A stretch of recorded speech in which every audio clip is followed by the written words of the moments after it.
What was it about Brunei that made Burgess so, for want of a better word, unhappy, miserable? I mean, why would he write a novel called Devil of a State?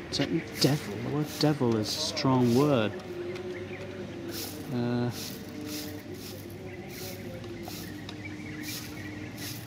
He was drinking heavily, of course, but did he drink any more heavily than he did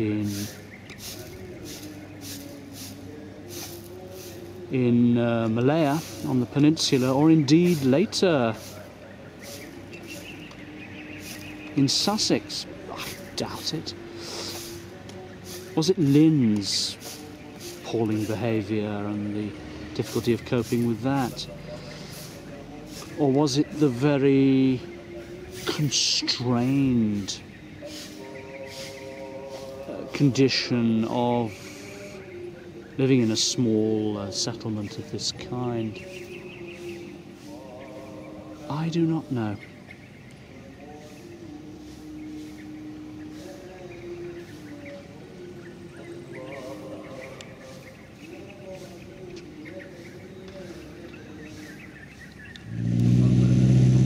Explains Burgess's malaise in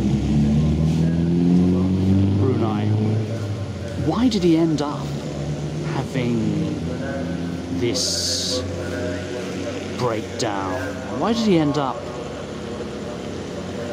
lying on the floor and refusing to say anything? I mean, was it a cynical means of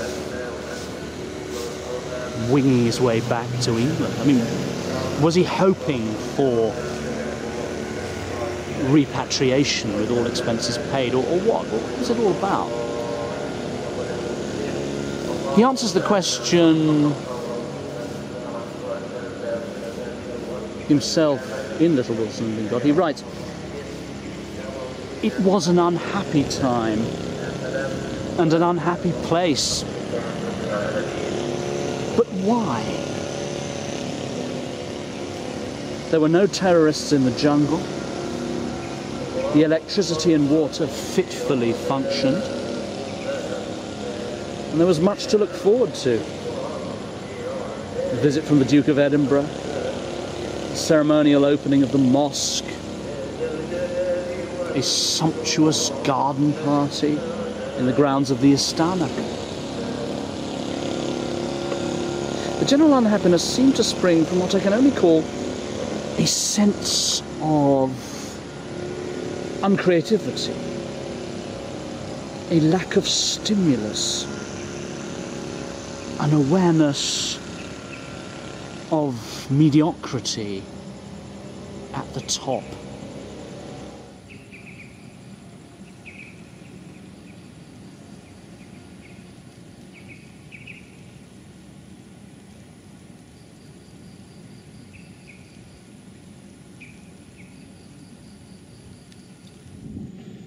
Nando and Paolo Tasca. I don't know, but I think it might be the case that these are the only two characters who appear in the autobiography and in a novel with the same name. Their names in the novel are their real names. I don't know. I read from Little Wilson and Big God. Nando Tasca would ship huge bales of marble to Singapore, where an Italian agent arranged their disposal with local building contractors. Nando's view was that good Italian marble was wasted on the brown heathens of Brunei. On the more shadowy areas of the mosque floor, he would have concrete poured and then make a marbly design with paint and a wire brush. The warring between Nando and Paolo Tasca. It's quite comic and devastating. Burgess writes in Little Wilson and Big God, fatherly fists flailed, and unfilially Paolo struck back. Paolo would leave the hovel bruised. He would climb the winding stairs to the summit of the minaret, where the loudspeaker had already been installed for the Bilals calling the people to prayer, and he would sing Stardust to the sleeping town.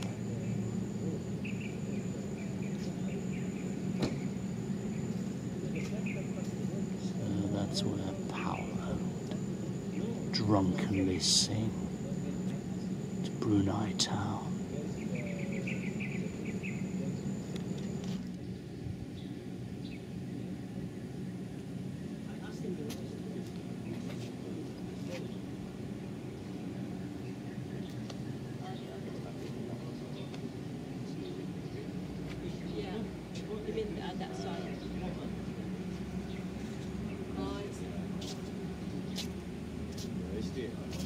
September 1958.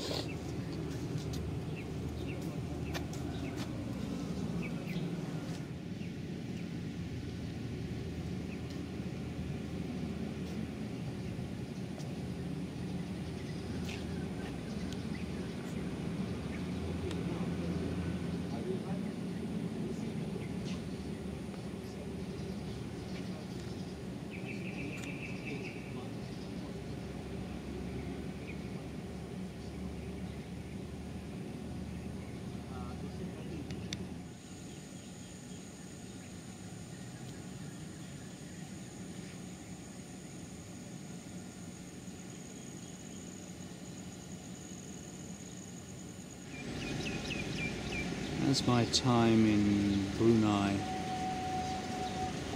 draws to a close, I have these reflections.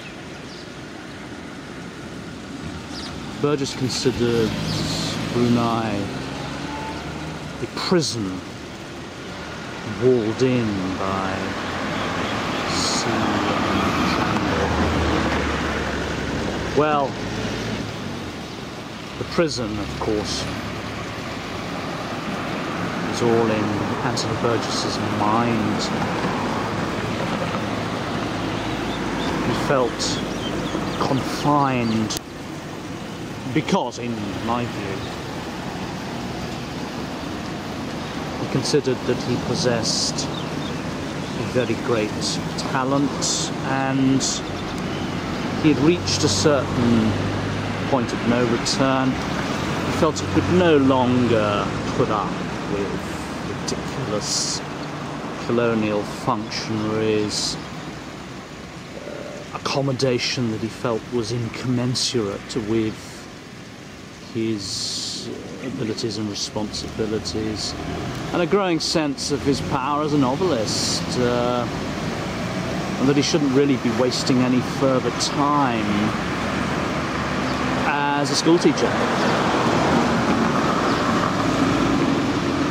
And whether conscious or unconscious, there was a move towards repatriation, and he effected this by lying down on the floor,